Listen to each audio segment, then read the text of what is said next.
third phase of Moon.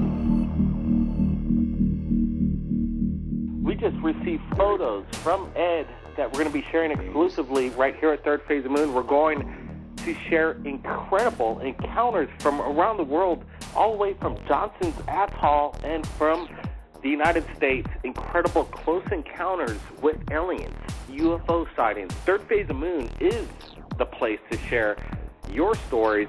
You're sharing it with the world. Disclosure is in your hands. We want people out there that have a UFO experience. You don't always have to have photos or incredible video. Your testimony is just as important. Evidence, eyewitness accounts. What we want is people to videotape themselves for 3 to 5 minutes, get some good audio, get a good video, good lighting, and share your story to us so we can share it to the world on Third Phase of Moon. We're working on a documentary. We want to document, get people's testimony in a collective source, get it in the documentary, individual encounters from around the world. What better place to do that in Third Phase? Let's get to callers right now. Let's go to our backyard. Somebody's calling in from Hawaii, 808. Welcome to Third Phase of Moon. Tell us your name. Aloha, Janet Carolesson, calling from the island of Maui, Hawaii. Hey, Janet, welcome to the show. Thank you for answering my call. I was in Johnson Atoll from December 95 till February of 97. And I don't know if you know what it is. It's a place where during the height, they destroyed chemical weapons. It was a military base, and I was civilian working for the military. So I got a job there, and I followed my boyfriend. And so no one can go there. You have to, clearance to get there. So there I was, and the moment I landed, a guy came over, and he ran up to me, and I was sitting on a park bench, trying to figure out what to do. And he said, welcome, you've landed on a joint UFO ET military base. Now, he didn't know me from Adam. There was a bunch of people arriving. I just happened to be sitting there. And it was very strange, and I said, oh, really? And he didn't know that I had experiences, or did he? That was a mystery. But when I was on the base for about a year into my contract, I had taken a lover, and we were making love. We looked at and we went, oh, we saw the smoke detector, and we realized that that's on just smoke detector. They were watching us. We didn't know who it was. We just realized we were being recorded, and that within 24 hours of having that awareness, we were both taken out of our beds. I was carried by 6 grays, and I was carried like a surfboard, and I started screaming bloody murder. And at the same time, I'm thinking, why isn't anybody, coming to rescue me? I'm screaming, and it's a small island, only a half mile by 3 miles, and I could really scream. And as I was saying that in my mind, the gray that was carrying my right foot said, scream all you want. You're in an energy field. No one can hear you. So they took me down to the beach, and they brought my boyfriend. He was in a different room, and he was, struggling, and I just kind of relaxed. Once they said, no one can hear you, I just, decided to go with the experience and relax. And so then they brought over, the best way to describe it is like a Billy Meyer beam ship, type craft, and then we walked into it, and they launched it out into the coral reef, beyond the coral reef, into this really deep area on the atoll, and to an underground installation. There I sat on the chair, like a standard military issue, metal chair, very rough, and I was about 6 to 8 feet away from a table they put my boyfriend on, and he was just fussing, and finally he settled down, and there were about 3 varieties of grays, different heights and a little bit different body shapes, and this is where it gets really weird, and I don't know anybody's had this kind of experience, but they came over and they took me, and this is very personal, so this is hard for me to say, but I'm going to say it, because, of course, you're always afraid that people are going to judge and criticize you. But they came over and they took me to a room where there was this gown, beautiful, kind of like an emerald green gown, and it had it had all these gems, and they weren't sewn in. They were just in the material. And when I put it on, it fitted to me, like as if it'd been made for me. But there's something about the material. It just kind of molds to your body. And then there were these shoes, and they were beautiful. And there was all these gems and crystals, and it was like a ball, like I was going to a ball. And everything was telepathic at that point. There were no words. It was just an awareness. Okay, I'm supposed to do this, and then okay, I'm supposed to stand up. And I started walking down into, now it goes from the artificial construct into natural caverns. And as I'm walking, these tall whites, and I call them the Anunnaki, started coming from both sides. Like the walls would open as I went by, and I could see them coming through the walls, and they were all dressed like they were going to a ball. It was almost like a scene out of Eyes Wide Shut. And I kept walking, and they came in line behind me, and then there was like this energy building, and they're all excited, and they're going, is it going to happen now? Is this it? Is this it? Is this it? Is she the key? Is this the one? And I'm going, I'm so confused. I don't know anything what's going on. But I'm just, I keep walking. Now, every step I take is like I'm taking 20. I'm kind of floating. It might have been something in the shoes. It might have been the floor. There's so much going on. I can't take it all in. I'm trying to analyze what's going on, but it's happening all at once. Finally, I get to this very large cavern, huge, and there's natural illumination. There's no light fixtures.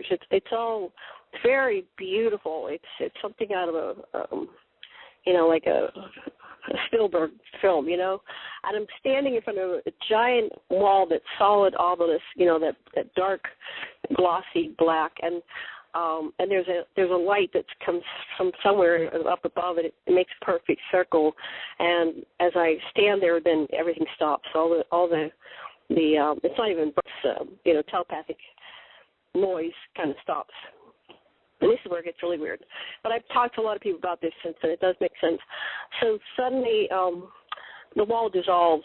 It's almost like it just disintegrates, but it kind of breaks into its molecular structure as it dissolves. So you can see it fizzle out. And there's these huge feet, and we all start staring at these feet, and suddenly the being that's in this big cavern in front of that was behind the black wall sends a avatar itself. So it's a perfect height. It's my height. And so I'm able to look at, and it's female in energy, look at this being face to face, eye to eye. And I'm looking at her, and she's the shape of a dragon, and it's a small representation of her full form. And then the telepathic communication starts going at light speed, and it's almost like there was I estimate there was about 1,000 Anunnaki tall whites. They range from, they were all taller than me. I'm 5'2". They were all taller than me, but they started at I'd say 6-something, 6'2", 6'3", all the way up to about 14 feet tall. The taller ones were way behind me, and I think they kept behind me to not overwhelm me, with their height, because it was all just too unreal. And they were very aware to not frighten me, and I think if they were to scare me too much, my heart could have stopped. So there was this kind of protection that nothing would happen to me. And so they were asking questions. Now, I haven't been able to decipher all the questions, because it was communication with telepathic beings. It's so fast, it's beyond language, and I've done some regression on this to get the pieces, and I'm going to do another regression. I got it wasn't time to get what was said, and then they. I had a typical return. I went back. I dressed back into my night clothes. I was taken back by the grays. I was popped into my bed. I know the Johnston's Atoll is in the middle of the Pacific. It's a strange island. It looks straight out of like Area 51. It's abandoned now as far as the looks of it from Google, but in your time when you were working there, it was very active. And then they said, "Welcome to the UFO." And did this man, was he And do you think it was a UFO alien base that was going on over there, and you were kind of like maybe some kind of experiment that was going on over there? That's what this man who came to me said within the first 10 minutes of being on the island. I had to go through intake and get through their procedure, but then, I was taken over to where I was going to live. My boyfriend, I was told that my boyfriend, I followed my boyfriend there. He got me the job. They said he'll be here in a few minutes. So I was just sitting there waiting, and then this guy came over and said that he looked human. He was totally human. I never saw him after that. But what was really strange is I went over like as a data entry clerk, right? I just got a job.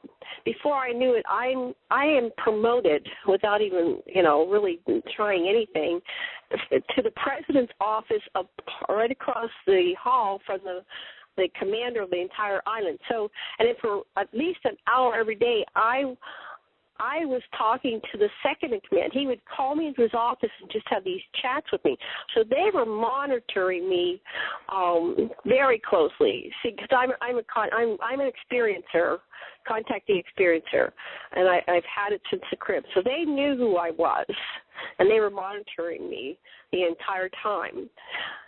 So, Janet, when you, I know you're in Maui. It's only a hop, skip, and a jump over here to the Big Island. If you ever do come over to the Big Island, we sure would like to, if you would come forward and we could maybe film and document your case in more detail. Would you be willing to do that? Oh, I'd love to come over. The Johnson's Atoll is, there's a lot of mystery behind it. What was going on over there? It sounds like you have some maybe insight that's going to blow the lid off of what's going on. I've never heard of it being used as kind of an ET experimental project. Well, they're not going to announce it. But there was a room I walked by every day. I'm a secretary. I end up being the librarian. I'm just doing my normal human stuff, right? I go past this one room. Now, I've had a lifelong experience with telepathic communication, so I know what it feels like. And they had a double blind. When you walk past the door, if the door opened, they just had a barricade there. You couldn't see it. And every time I walked by there, I would go, there's some freaking grays in there. I can feel them. I knew it. I could never tell anybody anything because I knew it wasn't safe. If I would have revealed it, there was a room underneath the main, they called it the jail, and people would get intoxicated and stuff. They said, you do not want to spend a moment there. In fact, people would disappear. They'd go in this jail, and we'd hear a story the next day. Well, they got fired, and they sent them off in the first, plane. They could only get in and out of there through plane or barge. There's no way to get there. So I had to leave after a year. It was just too much. It was too intense. The energy was too much. And once I had that full-on conscious experience, I said I needed to get out of there. So I managed to get out of my remainder of my contract and able to come back to. I was living in Honolulu at the time. But I'd love to share more. There's a lot of stories. And, I kept it to myself because, who has a life like this? It took 60 years for us to start as a community to come out and start talking about this. So, now I feel safe. I am writing books. I have my own blog talk, like you guys, and I talk to all the whistleblowers. But I'd love to share and connect the dots, and we could do a conference. I think it's time for us to do another conference here in the islands, and I'd like to collaborate with you in any way, shape, or form because this is disclosure. What you're doing here is disclosure, and this needs to happen now. The time is right. The time is now. You're exactly right, Janet. Let me ask you, is your boyfriend still with you, and would he be able to participate and share his side of the story as well? Well, that young man, God bless him. He came over, and I did meet him like 5 years after he, you know, we didn't stay together. I'm married to a wonderful man, and even when, you know, my husband is my therapist, my hypnotherapist, so we've been going through all these different episodes, fleshing them out, getting all the details. But we invited him over, and I think that the military really did a job on him. You know, they do that with their contactees and their super soldiers, and so he was just exhibiting lots of evidence of being, you know, mind controlled and manipulated, and he had immense anger issues, and so we were working with him trying to uncover some things, but he just got into a lot of rage. You know, they kind of put him. If you're uncovering the program, there, you know, you encounter their blocks that they put in, the implants and their counter programs. So whenever we get so far into it, he would get into pure rage. And you have to be careful. My husband's a therapist, you know, and you have to be careful when you're deprogramming, because some of them have like a kill mechanism. They can go ballistic. So we kept getting into something really horrific in his programming. So he ended up moving on, and I've lost track of him. It's been, I don't know, a good 10 years now since I've last heard from him. But my husband, I'd love to bring in my husband's an Anunnaki researcher. He's an anthropologist, and we've done a lot of regressions with people over the years besides my own case. So I would probably bring him with me. I mean, I go everywhere with him. He's 74. He's my best friend and my beloved and twin flame and all that, and I really don't go anywhere without him. Absolutely fantastic. Third Phase of Moon is the place to share your stories. You're sharing it with the world. Disclosure is in your hands. Everybody, keep your eyes on the skies. Have your cameras ready. We're not alone in this universe. My name is Blake Cousins. We'll see you again next time